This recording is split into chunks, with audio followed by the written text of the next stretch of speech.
에베소서 이제 마지막 부분을 함께 나누고 있고요. 마지막 부분에서 중요하게 다루는 것은 하나님의 전신갑주를 입어라라는 우리의 영적 전쟁에 대해서 가르쳐 줍니다. 근데 에베소서가 이렇게 쭉 끌고 가는 데에는 어떤 큰 흐름이 있는데, 먼저 1장부터 3장까지는 하나님께서 유대인이든지 이방인이든지 어떤 장벽을 무너뜨리고 그리스도 예수 안에서 온전히 한 새 사람이 되게 하신, 한 몸이 되게 하시고 새로운 피조물이 되게 하셨죠. 그래서 이제는 혈통에 따라서 나눠지는 공동체가 아니라 혈통을 뛰어넘어 오직 그리스도 예수의 피로써 그리스도 예수 안에서 하나 된 공동체, 그것이 바로 교회다라는 것을 알려주고, 이 교회를 하나님께서 어떻게 부르셨는지 그 영광스러운 부름을 우리에게 알려줬는데, 창세 전부터 계획하셔서 한 사람 한 사람 주님께서 부르셨어요. 우리를 미리 예정하시고 택하시고 그리스도 예수께서 자신의 모든 것을 주시고 성령님께서 보증하시고 인치시면서 우리를 부르시고, 그래서 교회로서 살아가는 우리들이 단지 인간의 어떤 능력이나 개인의 힘을 가지고 살아가는 것이 아니라 그리스도 예수 안에서 우리가 다 잴 수 없는 하나님의 지극히 크신 능력이 몸된 교회를 세우게 되었다라는 것을 우리에게 알려주면서, 교회로 부름받은 우리의 자리와 그리고 우리의 그 부름이 얼마나 영광스러운지를 보게 하므로 이 영광스러운 부름 앞에 하나님을 찬송하는, 하나님의 그 은혜를 찬송하고 하나님께서 베풀어 주신 은혜에 대해서 찬미하는 그런 삶을 살도록 하신 것에 대해서 말해줍니다. 그리고 이제 이 교회의 존재가 그렇게 영광스러운 존재가 되었는데, 4장부터 6장까지는 우리의 실질적인 삶에 대해서 얘기하면서 이렇게 영광스러운 존재는 그 부름에 합당한, 부르심에 합당한 삶을 사는 것이 요구가 되고 있어요. 그래서 이 존재 자체는 우리로부터 나오는 빛이 아니기 때문에 하나님의 빛 대신 그 빛으로 영광이 드러나는 공동체가 교회다 보니까, 우리의 존재는 우리의 행위에서부터 빛나는 게 아니라 하나님의 빛나심으로부터 교회가 빛나요. 그럼 이제 교회로 부름받은 우리들 또한 아직 남아있는 삶이 있는데, 우리에게는 주어진 삶이 있는 거죠. 우리의 인생이 있습니다.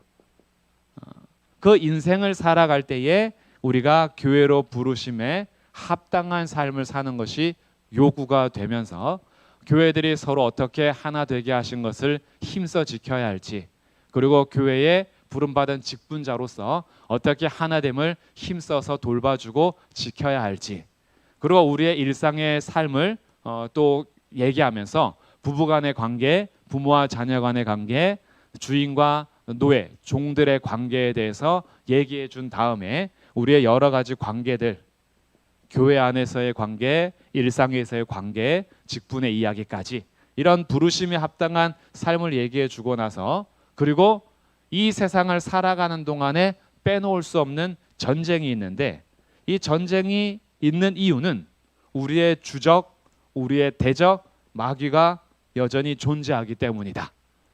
그래서 우리가 싸워야 될 싸움의 대상은 혈과 육, 사람이 아니라 공중 권세 잡은 자로서 이 세상의 악한 영들과 함께 어떻게 해서든지 하나님을 대적하려고 하고 하나님의 백성들을 넘어뜨리려고 하는 그런 간계를 가지고 접근하는 마귀와 악한 영들이 있으니, 우리가 싸우지 말아야지라고 한다고 해서 휴전하는 것이 아니고, 마귀에게는 휴전이 없다 그랬죠. 그리고 얘네들은 틈만 나면 공격하기 때문에 우리가 그냥 평화롭게 살자, 마귀하고도 그냥 손잡고 우리 싸우지 말고 평화롭게 지내자, 이렇게 할 수 있는 그런 존재가 아니기 때문에 전쟁은 내가 원하든 원하지 않든 일어난다. 그러면 전쟁은 당연히 일어나는데, 그러기 때문에 우리가 뭘 해야 되냐 하면 하나님의 전신갑주를 입어야 한다. 지금 이 이야기 하고 있는 거예요. 그러니까 지금 우리의 삶에 대해서 얘기하다 보니까 우리의 삶이 주님께서 교회로 부른 다음에 바로 영원한 천국으로 올려가면은 여기에 대해서 그렇게 다루지 않아도 되겠죠. 착 믿자마자 천국, 다 예수님을 영접하면 바로 천국. 이렇게 되면은 이 삶에 대해서 얘기하지 않아도 되는데, 믿음으로써 우리의 존재가 바뀌긴 했으나 아직 예수님께서 완성하지 않는, 완성의 때까지 기다려야 하는, 재림의 날을 기다리면서 살아가야 될 우리의 인생이 있기 때문에, 우리의 인생 속에서 어떻게 부르심에 합당한 삶을 살 것인지, 그래서 중간에 5장에서는 성령 충만함을 받아야 된다. 그 성령 충만함으로 부부간의 관계도, 부모와 자녀 간의 관계도, 주인과 종의 관계도 세워가야 하고, 이런 이야기들을 쭉 하는 중에 성도들이 결코 간과해서는 안 될 이 마귀라는 존재가 성도들을 공격할 것이니, 이 공격이 끝나는 때가 있습니다. 휴전은 없어도 이제 종전은 있어요. 언제 이 전쟁이 끝나냐 하면 예수님이 오시면 끝나요. 예수님이 오시면 마귀와 그의 추종 세력들, 악한 영들, 사망까지도 영원한 불못에 던져지게 될 겁니다. 하나님의 영원한 심판을 받게 될 거예요.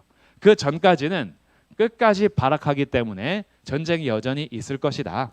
그래서 우리가 하나님의 전신갑주를 취해야 되는데, 이 하나님의 전신갑주를 입고 취해야 될 이유는 마귀의 간계를 능히 대적하기 위해서, 또 모든 일을 행한 후에 서기 위해서. 그래서 우리들은 내 전신갑주가 아니라 하나님의 전신갑주를 입어야 된다. 그리고 우리가 강해지는 것은 내 능력, 내 성격, 내 어떠한 운동 이런 걸 통해서가 아니라 주 안에서 주의 힘으로써 우리가 강해진다. 그러면서 전신갑주를 크게 두 개로 설명한다 했어요. 첫 번째는 서라라는 명령이고, 두 번째는 가져라라는 명령이었습니다. 이 두 가지 명령 안에 서라의 네 가지, 그리고 가져라의 두 가지를 얘기하고 있어요. 그래서 서라는 것의 첫 번째는 진리의 허리띠를 띠어라라고 이제 지난주까지 우리가 함께 살펴본 말씀이에요. 이제 오늘은 이제 두 번째부터 말씀을 살펴보게 될 텐데, 자, 두 번째는 의의 흉배를 붙여라라는 것이에요. 그리고 세 번째는 신이에요. 신발을 신어야 되는데, 이 신을 신어라. 이 평화의 복음의 신입니다. 네 번째는 방패인데, 이 방패는 믿음의 방패예요. 그래서 진리, 의, 복음, 믿음의 방패를 가지고 너가 서라. 전쟁 가운데 이제 딱 굳건하게 서는 거예요. 다리가 후들후들 떨리고 전쟁 가운데 막 무서워서 벌벌 떠려고 하는 것이 아니라, 너 전신갑주를 입고 담대하게 서라. 누가 공격하려고 해도, 그들이 너희들을 포위하고 불화살을 날릴지라도 너희들 서라. 이 명령하는 거예요. 서라. 우리가 설 수 있는 것은 나의 능력으로 설 수 있는 것이 아니라 하나님의 전신갑주를 입고 설 수 있는 거기 때문에, 이것을 우리가 잘 알 때에 이제 이 전쟁 가운데 능히 서는 무기들을 확인하게 되는 거죠. 이제 두 번째 의의 흉배를 볼게요. 흉배라는 것은 방탄조끼를 생각하시면 좋을 것 같아요. 앞에 이제 이 가슴과 이 폐, 그리고 이 갈비뼈, 장기들을 보호하기 위해서 입는 옷이에요. 그러니까 갑옷이 다 갑옷이지만 특히 여기에는 치명상을 입는 거죠. 심장이 뚫리면 바로 이제 죽게 되죠. 폐가 뚫려도 호흡이 안 되고, 장기들이 손상돼도 더 이상 안 돼요. 다리 한번 좀 비거나 총알 좀 날아가도 그래도 아프긴 하지만 그렇게 치명적이진 않는데, 여기가 뚫려버리면 치명적이죠. 그래서 이때에는 방탄조끼를 한 번 더 입습니다. 오늘날 군인들이나 경찰들도 어떤 앞에 섰을 때 방탄조끼, 또 때로는 검이 들어가지 않는 방도조끼, 이런 것들. 그래서 이런 조끼들을 의의 흉배라고 보시면 돼요. 우리의 이 장기들과 심장을 보호하기 위해서 너가 의의 흉배를 붙여라 라고 우리에게 말해줍니다. 그럼 이제 의의 흉배라니까, 우리가 이 가슴과 심장과 장기를 보호하기 위해서 입어야 할 의의 흉배는 도대체 뭐냐, 의가 무엇이냐라는 것이 중요하겠죠. 입어야 될, 우리가 갖춰야 될 거니까. 의는 크게 두 가지로 생각해 볼 수 있어요. 첫 번째는 의 하면은 칭의를 생각할 수 있겠죠. 하나님께서 우리를 의롭게 하신 것, 그 의롭게 하심을 우리가 입어라라고 될 수 있겠고, 또 다른 면에서는 우리의 의로운 삶을 말할 수 있어요. 공의로운 삶. 거짓되지 않고 불의를 행하지 않고 하나님께서 우리를 의롭게 하신 것에 의를 힘입어서 우리가 살아가야 될 마땅한 삶, 진실하고 공의롭고 선하게 살고자 하는 하나님의 선하심을 닮아서 하나님의 공의를 쫓아 따라가는 삶, 이것이 하나님과의 관계에서는 예수 그리스도 안에서 우리를 의롭다 하셨기 때문에 이거는 이미 우리를 부르실 때 인정을 받은 것이고, 이건 법정 선언이에요. 우리의 법적 용어인데, 법정에서 우리가 죄인으로서 등장했으나 우리의 죄를 대신하여 십자가에서 죽으시고 부활하신 예수 그리스도로 인해서 법정에서의 판결물이 우리를 죄인으로서 형량 몇 년 이렇게 하는 것이 아니라 너는 예수님으로 인해서 무죄, 의롭다라고 칭하는 것이 이 칭의라는 용어예요. 그러니까 이것은 하나님과 우리의 관계 속에서 우리를 의롭다 칭해 주시는 것이라면, 여기서 말하는 의의 흉배는 두 번째하고 가깝습니다. 이 삶을 말하는 거예요. 너희가 입어야 하는 것, 너희의 존재가 이미 하나님께서 의롭다 하셨기 때문에 이제 너희들의 삶이 마귀의 간계와 그들의 공격으로부터 보호하기 위해서는 너희의 삶을 의롭게 살아라. 이것이 의의 흉배인 거예요. 우리의 이 삶이요, 주님으로부터 의롭다함을 받았다라고 해서 세상과 똑같이 거짓된 삶을 살지 않는 겁니다. 그 거짓된 삶, 불의한 삶은 언제든지 마귀의 관계에 꾀임에 넘어갈 수 있어요.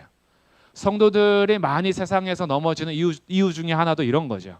우리들도 세상과 비교했을 때 다를 바가 별로 없으니 마귀의 정죄와 공격 앞에 할 말이 없는 거예요. 이제 심장이 아픈 거죠. 그 앞에서 아무 할 말이 없는 거예요. 우리들이 하나님을 닮아서 예수님이 나를 어떻게 의롭다 하셨는지를 아는 만큼 우리의 삶을 더 의롭게 가꾸어 가야 하는데, 가꾸어가는 삶이 없이 세상과 똑같이 여전히 방탕하게 살아간다면 마귀가 그냥 공격하고 관계를 부릴 때 힘없이 무너지는 거예요. 세상의 불의함과 함께 무너지게 될 것이고, 세상의 거짓이 무너질 때 우리의 삶이 같이 무너지게 되는 거죠. 그래서 우리 군사들에게 요구하는 겁니다. 하나님의 전신갑주를 너희가 입어야 되는데 하나님의 의로우심을 따라서 너희들이 의로운 삶을 살아갈 수 있도록 한 것. 만약에 이것이 선행되는 거예요. 하나님의 칭의가 없었다면 공의로운 삶은 살아갈 능력조차 안 됩니다. 근데 우리가 의롭게 살아갈 수 있는 이유는 주님이 우리를 의롭게 부르셨기 때문이에요.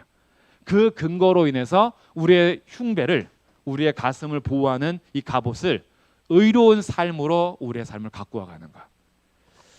그래서 그리스도인이라면 이런 다름이 있어야 돼요. 다름. 다니엘을 고소하고자 할 때 그들이 어떻게 해서든지 끌어내리기 위해서 저가 잘못한 것 없는가라고 털어서 먼지 안 나는 사람이 어디 있어? 빨리 조사해봐 했는데 먼지가 안 나는 거예요. 다니엘은 털어도 먼지가 안 나서 어떻게 해요? 저거는 믿음으로 하나님에 대한 어떤 신앙적인 것으로 걸고 넘어지지 않으면 안 된다. 그래서 작전을 따로 세우잖아요. 만약에 다니엘이 불의함과 그리고 거짓된 삶을 살았다면 그쪽까지 안 가도 이미 거기에서 자리를 빼앗기고 심판을 받을 수도 있겠죠. 근데 우리가 다니엘처럼 완전하지는 못하더라도, 그러나 우리의 삶을 의로운 삶과 전혀 무관하게 살아가서는 안 된다. 성도는 말 그대로 거룩한 백성이에요. 거룩한 백성은 하나님께서 나를 거룩하게 부르신 것을 늘 기억하면서 이 세상에서 거룩하게 살기 위한 의의 흉배를 우리가 입고 서야 되는 거예요. 그렇게 서는 거죠. 이것이 두 번째 의의 흉배입니다. 그러면 이제 우리들은 공의로운 삶을 살아가지 못하고 넘어질 때가 있겠죠. 이때마다 우리는 어디로 가야 될까요? 우리의 공의로운 삶의 근거가 어디 있다 그랬어요? 예수님이 우리를 의롭다 하신 십자가에서 우리의 의로운 삶이 시작이 돼요. 그러니까 우리들이 의로운 삶이 완전하지 않아도 다시 서야 할 자리가 바로 십자가 그 은혜의 자리인 거예요.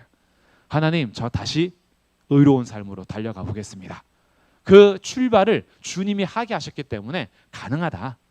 그래서 우리들은 죄를 졌을 때는 고백할 수 있고 우리의 의가 상하거나 무너지지 않도록이요.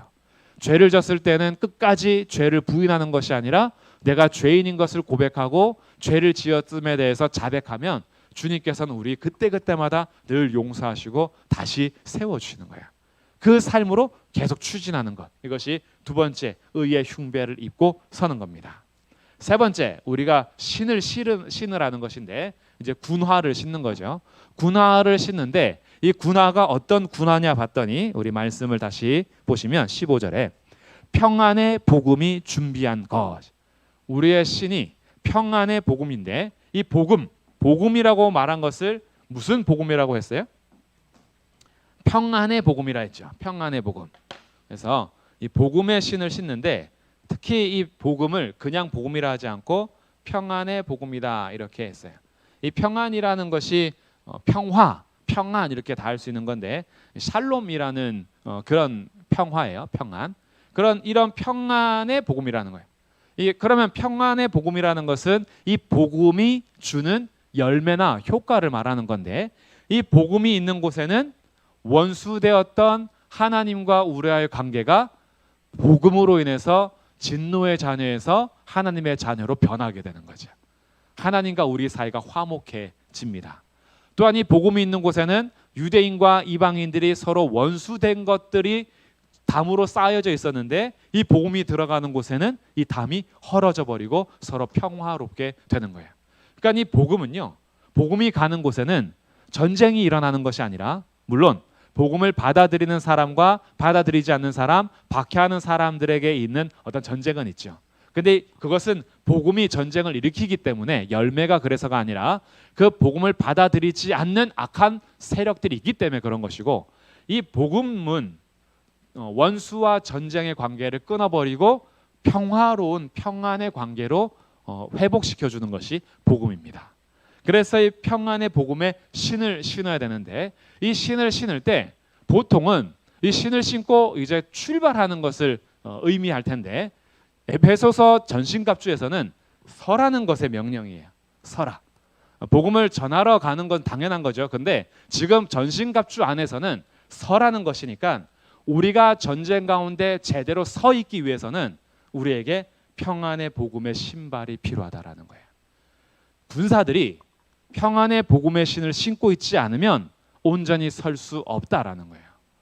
그러니까 우리들이 평안의 복음의 신을 신어야 되는데 이것을 주격으로 받느냐 목적격으로 받느냐에 따라서 의미가 조금 달라질 수 있어요. 두 가지 의미로 우리가 생각해 볼 수 있는데 먼저는 이것을 목적격으로 받았다 그러면 평안의 복음을 신어라는 거예요. 평안의 복음을. 이게 뭐예요? 평안의 복음을 신어라는 것은 언제든지 이 복음으로 내가 설 수 있도록 복음을 준비하라는 거예요. 준비하고 있어라. 언제든지 사탄이 우리를 공격해서 불화의 화살을 날리고 우리의 틈을 가지고 와서 교회들의 하나됨을 깨지려고 하게 하고 그리고 우리 기독인의 믿음의 가정들을 불화시키려고 할 때 그때 우리 군사들이 어떻게 해요? 평안의 복음을 준비하고 있으면 능히 설 수 있는 거예요. 그래서 가정에도 복음이 항상 필요하고 성도들 안에서의 관계도 복음이 항상 중심이 되어야 해요. 그러지 않으면 언제든지 치고 들어오는 거예요.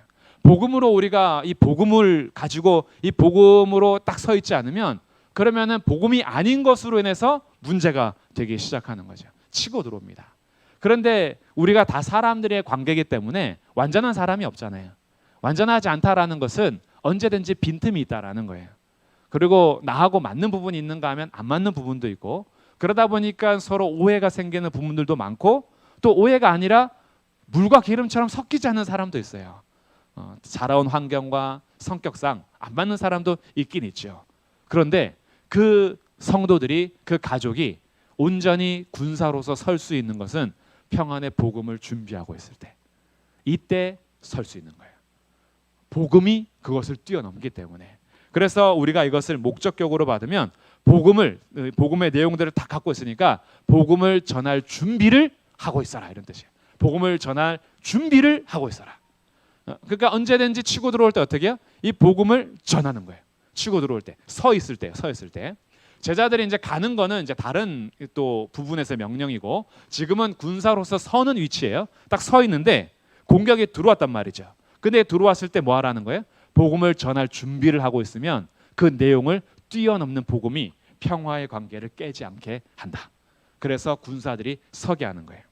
근데 이것을 만약에 주격으로 받아들인다. 목적격은 복음을 전할 준비를 해라 이런 거라면 이것을 주격으로 평안의 복음의 신을 주격으로 받아들인다면 복음 자체로 너를 무장해라 이런 뜻이에요. 복음으로 너를 무장해야 돼. 복음을 전할 준비를 하든 복음으로 무장하든 이거 문법적으로 좀 나눠질 수는 있어도 같은 얘기입니다. 같은 얘기예요. 결국 평안의 복음의 신을 신으라 라는 것은 너가 복음으로 무장하고 있고 복음을 전할 준비를 항상 하고 있어라. 이것이 우리가 신어야 될 신이라는 거예요. 이것이 되지 않으면 언제든지 넘어뜨릴 수 있으니까 우리가 우리의 삶을 복음으로 자꾸 채워가지 않으면요 자꾸 다른 데 시선을 두게 됩니다. 우리 주님께서 허락하신 이 복음이 얼마나 큰 것이고 영광스러운 것인데 세상의 것과 비교했을 때 사실 비교 자체가 안 되거든요. 근데 복음으로 무장하지 않으면 세상의 것이 점점 더 크게 보여가지고 복음은 되게 가치 없는 것처럼 보일 때가 있어요. 복음으로 있으면 뭐해? 복음 붙잡으면 뭐해?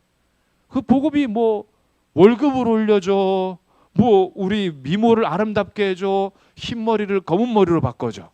그러지도 않으면서 내 떨어진 시력을 갑자기 1.5, 2.0으로 만들어주는 것도 아니고 시린 무릎을 갑자기 그것을 변화시켜서 20대 무릎으로 바꿔주는 것도 아니고 차라리 세상에서는 월급 좀 더 올려주고 얼굴 보톡스 맞으면 좀 더 팽팽하게 해주고 눈 수술하면 시력도 교정해주고 머리카락도 염색하면 검은색으로 바꿔주기도 하는데 아니 복음은 우리 외적인 것에 도움이 하나도 안 되는 것처럼 우리의 어떻게 해요? 마음이 다 외모적인 것과 세상의 것으로 꽉 차버리면 복음 자체가 아무것도 아닌 것처럼 여겨져요. 그런 데서 넘어지는 거예요.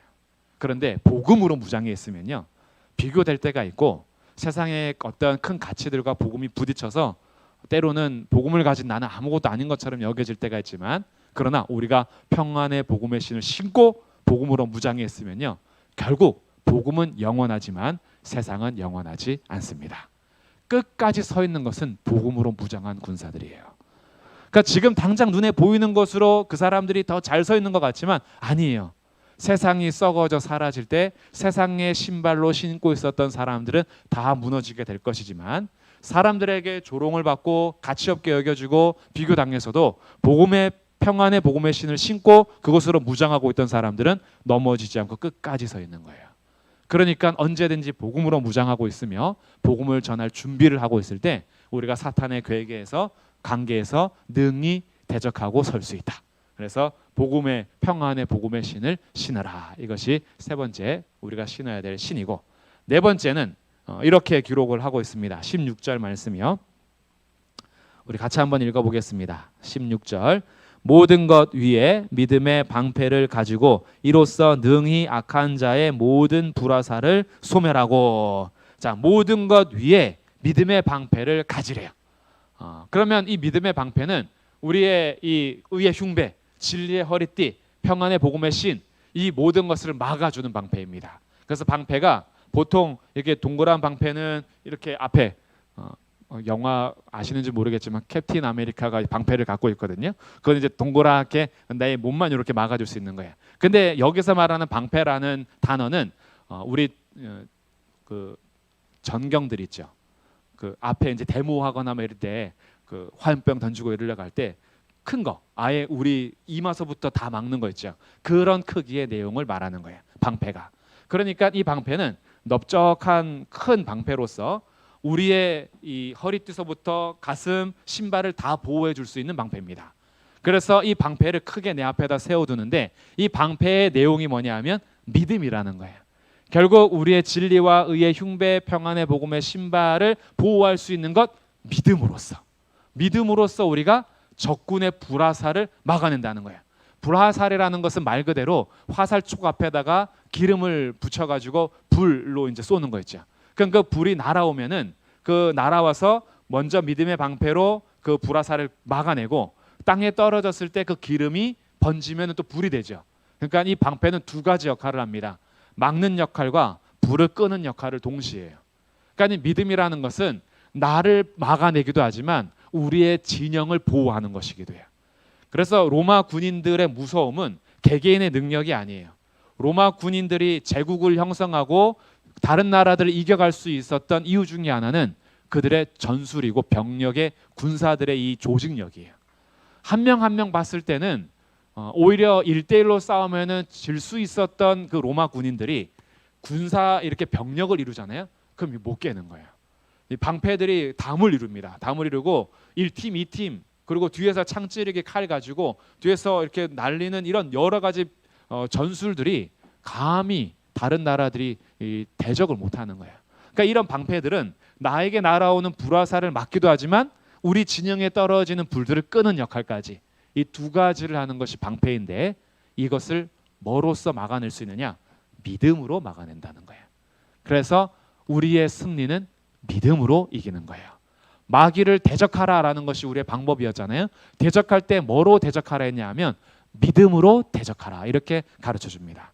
너희는 마귀를 믿음으로 대적해라. 그러니까 우리들이 그 마귀의 불화살 그리고 그들의 공격, 정죄함, 비방, 욕설, 때로는 우리를 무시함, 조롱함 여러 가지 화살들이 막 날아올 거예요. 무기력하게 하고 낙심하게 하고 넌 그것밖에 안 돼라고 하면서 우리의 자존감을 완전히 무너뜨리기도 하고 우리의 연약한 기질적인 것들, 성격적인 것들 다 이렇게 잘 알기 때문에 언제든지 불화살로 공격합니다. 그때 이걸 이겨낼 수 있는 방패가 뭐예요? 믿음이라는 거예요. 믿음. 믿음으로써 이길 수 있다. 이것이 분명한 거예요. 그러니까 너희들이 능히 서야 하는 것은 뭐냐 하면 16절 모든 것 위에 믿음의 방패를 가지고 이로써 악한 자의 모든 불화살을 소멸해라. 날아오는 불화살도 막아내고 그리고 진영 가운데 퍼지는 불화살도 꺼버리고 이렇게 해서 우리들이 전신갑주를 입고 서 있을 수 있도록 한 것이 바로 이 네 가지인 거예요. 그래서 우리들이 믿음이 흔들릴 때마다 하나님 앞에 그 믿음을 계속 구하셔야 돼요. 우리를 무너지게 하는 건 바로 여기예요. 우리의 믿음을 아무것도 아니게 만들거나 자꾸 의심의 씨앗들을 심어줍니다. 그래서 불화살이 작은 곳에서 하나 불씨를 탁 내는데 그거 가만 놔두면요 그 불씨가 점점 커지는 거예요. 원래 이 산을 삼키는 불도 작은 불에서 시작되잖아요. 그러니까 가만 놔두면 산 전체가 타버리는 거예요. 그러니까 우리들에게 주님을 향한 믿음의 의심의 사인들이 그리고 불화살의 씨앗들이 떨어질 때마다 그냥 냅두시면 안 돼요. 탈 때까지 타보세요. 뭐 어디까지 가나 봅시다. 이러면 안 되는 거예요. 어떻게? 믿음의 방패로 꺼야 돼요. 근데 이것이 믿음의 방패는 나만 보호하는 게 아니죠. 우리 전체를 보호하는 것이기 때문에 교회가 서로를 보호해 주는 것은 믿음으로 함께 싸워주는 거예요. 믿음으로. 그래서 우리들이 자꾸 뭔가 이 이스라엘 공동체가 광야에서 계속 무너졌던 게 뭐예요? 하나님을 향한 불신, 믿음 없음. 그러다 보니까 물 없으면 불평, 불만, 원망. 먹을 것이 조금 부족해도 불평, 불만, 원망. 이것으로 늘 꽉 차 있어서 정말 주님이 우리와 함께 계시는지 안 계시는지 시험하고 그러면서 무너지는 거예요. 그리고 권위자에게 도전하고 뭐 너에게만 말씀하시느냐 이러면서 막 서로 싸우려고 그러고 그러다 통째로 막 같이 심판받고 이런 것들이 했던 그 출발이 뭐냐면 믿지 않음으로 안식에 들어가지 못했다. 히브리서에서 이 구약 성경을 그렇게 말해요. 그들이 들어가지 못한 것은 믿지 않음으로. 그러니까 이들이 믿음에서 실패하니까 다 무너지는 거예요. 그러니까 우리들은 하나님을 향한 믿음을 서로 도와주고 우리에게 불화살이 날아올 때에 믿음의 방패로 막아버리고 꺼버리는 것.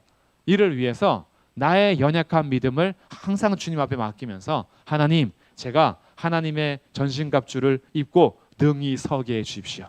마귀는 지금도 우리를 향해서 불화살 공격을 하는데 이것을 막아내고 우리 교회의 진영에 불이 있다면 꺼버리고 믿음으로써 서로 보호해줘. 진리로 우리가 견고하게 의의 흉배로서 우리의 삶을 칭의에 받은 공의로운 삶, 칭의를 받은 대로 의롭다 칭함을 받은 대로 공의로운 삶을 살아가는 그리고 평안의 복음의 신을 신고 복음으로서 무장할 뿐 아니라 언제든지 복음을 전할 수 있는 준비를 하면서 우리가 믿음의 방패로 능히 서게 해 주십시오.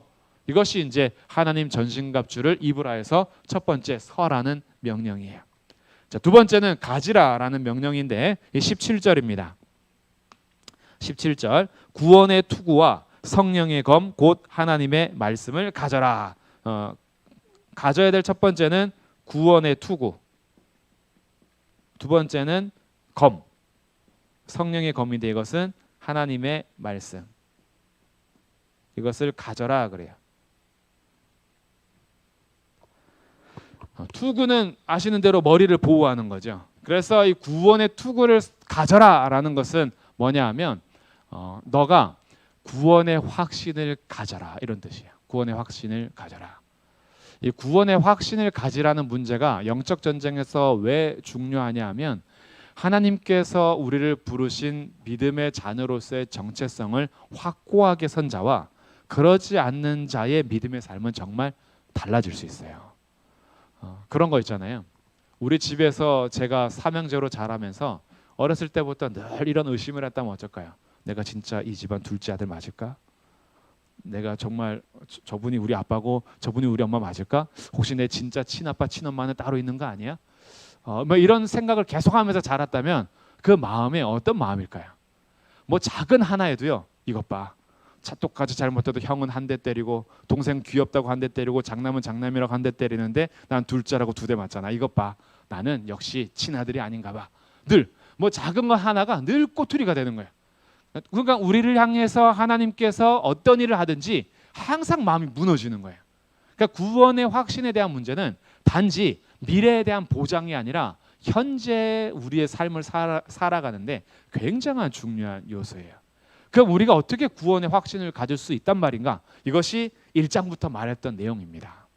우리가 구원의 확신을 갖는 것은 우리 마음의 확신과 그리고 우리의 행위의 확신이 아니에요. 우리가 구원의 확신을 가질 수 있는 건 지금 나의 상태가 아니에요. 나의 상태가 만약에 확신의 근거라면 수예배 드릴 때 확신 갖죠. 수예배 못 나올 때 흔들려요. 주일 예배 드리고 있을 때는 평안하죠. 주일 예배 못 드리고 있을 땐 불안해지는 거예요.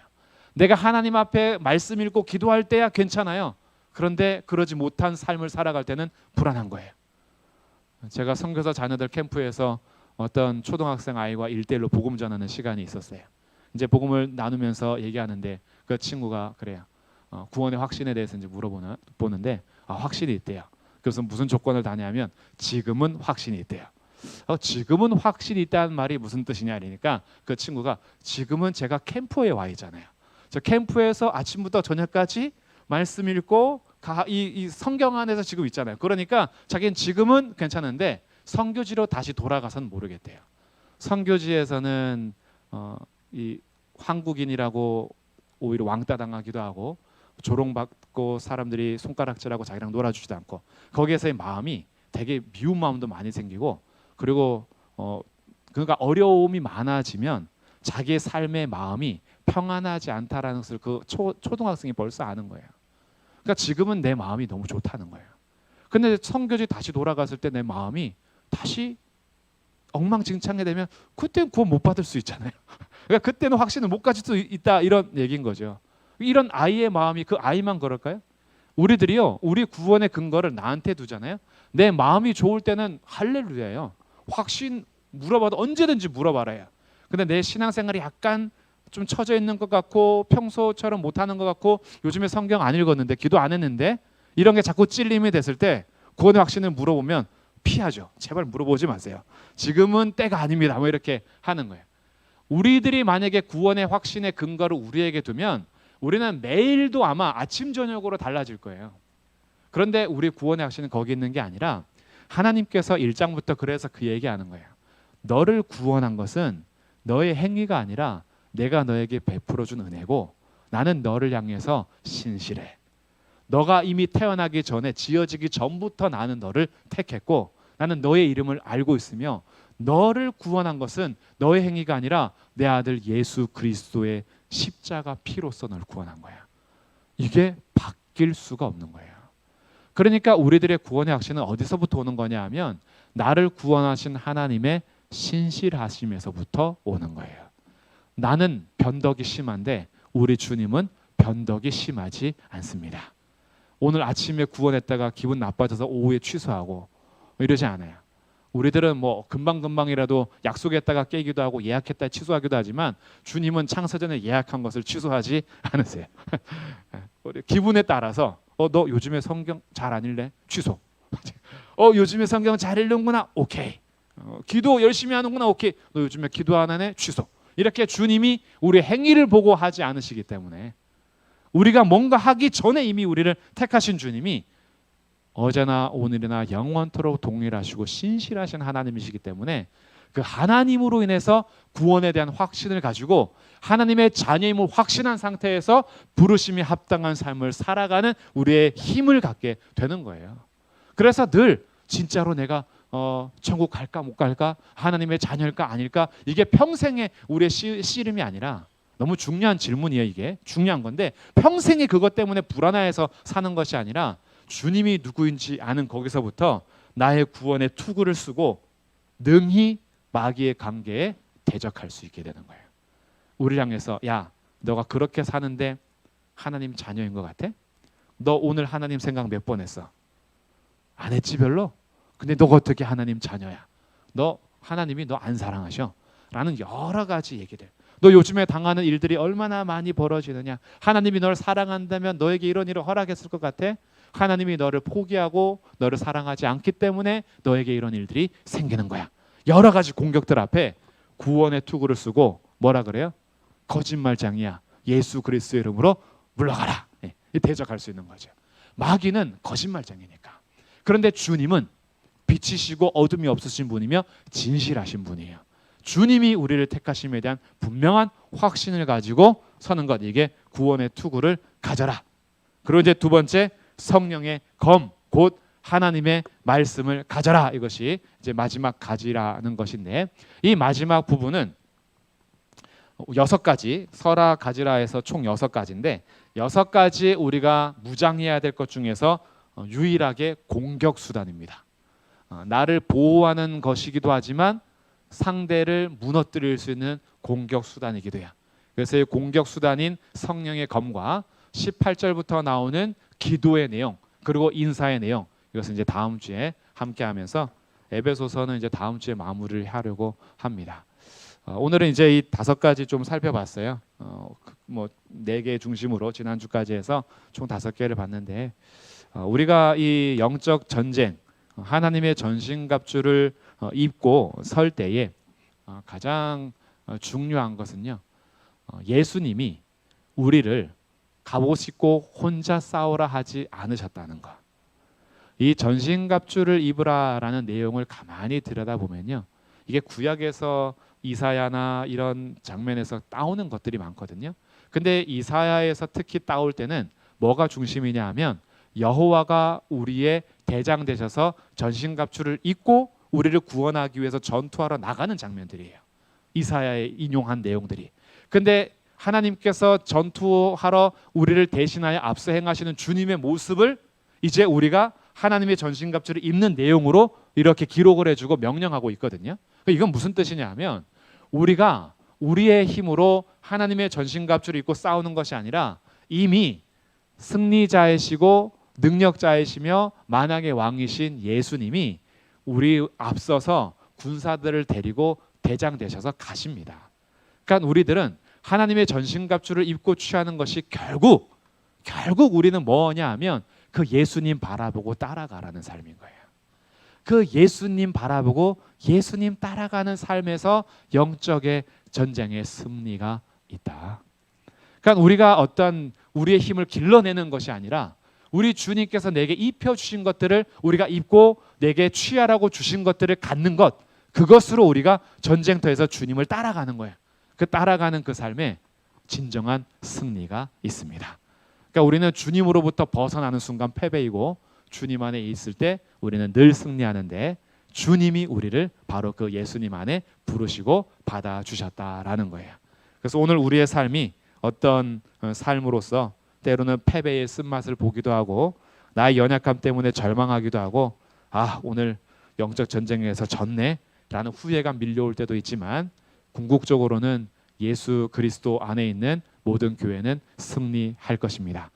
그렇기 때문에 우리 삶의 자리에서 오늘도 주님만 바라보겠습니다 라는 마음으로 주님 앞에 서가는 복된 하루하루 되시기를 주님의 이름으로 축복합니다. 아멘. 이 시간 우리 같이 기도하고 마무리하도록 하겠습니다. 우리가 이 세상을 살아가는 동안에 주님이 나를 부르시는 그날까지, 예수님께서 다시 오실 그날까지 싸워가야 할 영적 전쟁이 있습니다. 마귀가 여전히 전쟁을 걸어오기 때문이지요. 이런 전쟁 가운데 하나님, 제가 하나님의 전신갑주를 입고 능히 서고 능히 대적하며 능히 주님의 이름으로 승리하는 삶이 되게 하옵소서. 제가 더욱더 주님 앞에 붙어있게 하시고 주님을 바라보게 하시고 주님을 따라가는 하루하루 삶이 되게 하옵소서. 우리 어려운 문제들이나 우리를 낙심하게 했던 일이 있다면 그 문제도 맡기면서 이 시간 다 함께 기도하시도록 하겠습니다.